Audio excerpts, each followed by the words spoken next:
വിവാഹം ഉണ്ടാവുമെന്ന് പറഞ്ഞത് ശരിയായി. ഷിയാസ് കരീം വിവാഹിതനാകുന്നു. മോഡലും ബിഗ് ബോസ് താരവുമായ ഷിയാസ് കരീമിന് വലിയ ആരാധക പിൻബലമാണുള്ളത്. ഇന്ത്യയെ പ്രതിനിധീകരിച്ച് ഇന്റർനാഷണൽ ലെവലിൽ മത്സരിച്ചിട്ടുണ്ടെങ്കിലും മലയാളത്തിലെ ടെലിവിഷൻ പരിപാടികളിലൂടെയാണ് ഷിയാസ് മലയാളികൾക്ക് സുപരിചിതനാവുന്നത്. ബിഗ് ബോസിന് ശേഷം സ്റ്റാർ മാജിക് അടക്കം നിരവധി പരിപാടികളിൽ താരം പങ്കെടുത്തിരുന്നു. ഇടയ്ക്ക് ഷിയാസ് വിവാഹിതനാകാൻ ഒരുങ്ങുകയും വിവാഹ നിശ്ചയം നടത്തുകയും ചെയ്തിരുന്നു. എന്നാൽ ആ ബന്ധം നടക്കാതെ പോയി. ഇപ്പോഴിതാ തന്റെ ആരാധകരെ പോലും ഞെട്ടിച്ചുകൊണ്ട് താൻ വിവാഹിതനാകാൻ പോവുകയാണെന്ന് പ്രഖ്യാപിച്ചിരിക്കുകയാണ് ഷിയാസ്. പ്രതിശ്രുത വധുവിനൊത്തുള്ള ചിത്രങ്ങൾ പങ്കുവച്ചാണ് ഷിയാസ് കരീം എത്തിയത്. ഇൻസ്റ്റഗ്രാം സ്റ്റോറിയിലൂടെ സേവ് ദ ഡേറ്റ് ചിത്രങ്ങളുമായിട്ടാണ് ഷിയാസ് എത്തിയിരിക്കുന്നത്. ഭാര്യയാകാൻ പോകുന്ന കുട്ടിയെ പ്രണയാതുരമായ രീതിയിൽ ചേർത്ത് പിടിച്ചുള്ള റൊമാൻറ്റിക് ചിത്രമാണ് ഷിയാസ് പങ്കുവച്ചത്. വിവാഹം നവംബർ 25 നടക്കും എന്ന് മാത്രമാണ് ചിത്രത്തിലുള്ളത്. എന്നാൽ പെൺകുട്ടിയുടെ പേരോ മറ്റു വിവരങ്ങളോ താരം സൂചിപ്പിച്ചിട്ടില്ല.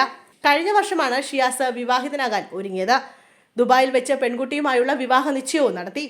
എന്നാൽ വളരെ പെട്ടെന്ന് ഈ ബന്ധം നടക്കാതെ പോവുകയായിരുന്നു. പിന്നീട് വിവാഹത്തെക്കുറിച്ച് പല അഭിമുഖങ്ങളിലും ഷിയാസ് സംസാരിച്ചു. വിവാഹത്തെപ്പറ്റി ഭീകരമായി സംസാരിക്കാനൊന്നും എനിക്കറിയില്ല. നിശ്ചയിച്ച പെൺകുട്ടി റെഡിയാണെങ്കിൽ അവരെ വിവാഹം കഴിക്കും. നാളത്തെ കാര്യം എന്താണ് എന്ന് നമുക്ക് പറയാൻ പറ്റില്ല. അല്ലെങ്കിൽ വേറൊരാളെ കല്യാണം കഴിക്കും. ചെമ്മീൻ സിനിമയിൽ നടൻ മധുവിനെ പോലെ ബീച്ചിലൂടെ പാട്ടുപാടി നടക്കാൻ എന്തായാലും ഞാൻ ഉദ്ദേശിക്കുന്നില്ല. ശരിയായിട്ടുള്ള ആളെ കിട്ടുമ്പോൾ ഞാൻ എല്ലാവരെയും അറിയിക്കും. അതിൻ്റെ ഫോട്ടോ ഇടണമോ വേണ്ടയോ എന്ന് തീരുമാനിക്കുന്നത് ഞാനാണ്. എൻ്റെ വ്യക്തിപരമായ കാര്യത്തിൽ ഇടപെടാൻ ആർക്കും അവകാശമില്ല. എന്തായാലും കല്യാണമുണ്ടാകും. നമ്മൾ വിചാരിക്കുന്നത് പോലെ നമ്മുടെ ജീവിതം ഒരിക്കലും മുന്നോട്ട് പോകില്ല.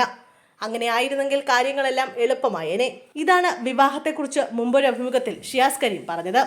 നേരത്തെ ഷിയാസിന്റെ വിവാഹ നിശ്ചയ വാർത്തകൾക്ക് പിന്നാലെ പീഡനാരോപണം ഉയർന്നു വന്നിരുന്നു. ഷിയാസ് വിവാഹ വാഗ്ദാനം നൽകി പീഡിപ്പിച്ചുവെന്ന പരാതിയുമായി ഒരു യുവതി രംഗത്ത് വരികയായിരുന്നു. ഇത് വലിയ വിവാദങ്ങൾക്ക് വഴിയൊരുക്കിയിരുന്നു.